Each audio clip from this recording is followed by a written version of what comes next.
คนหนึ่งเขาห่วงใย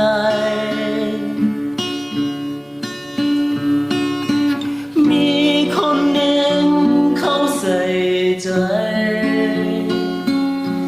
หากเลือดฝากไปลมลอยตามลมมา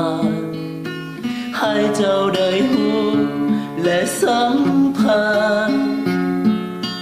ทุกห้องหัวใจคือยุ่งยาก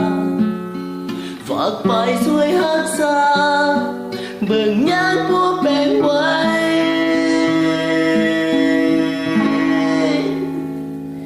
อาเกินไหนขอให้พ้นคา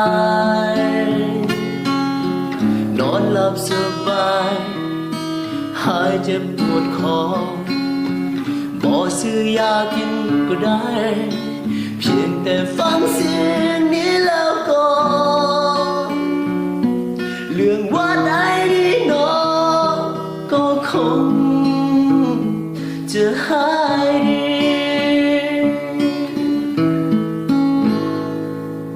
ขอบอกนี่คือยารักษาส่งเพลงนี้ฝากไปถึงคนมีอาการเจ็บปวดคอเป็นหวัดเป็นไอส่งเพลงรักษาไว้โบนานไอคงหายดีกินน้ำฮ้อนทุกครั้งไป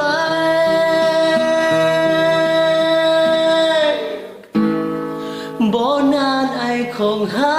ยดี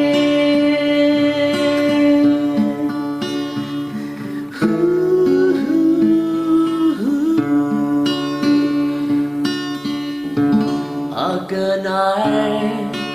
ขอให้พ้นคายนอนหลับสบายหายเจ็บปวดคอบ่ซื้อยากินก็ได้เพียงแต่ฟังเสียงนี้แล้วก็เรื่องว่าได้ดีหนอก็คง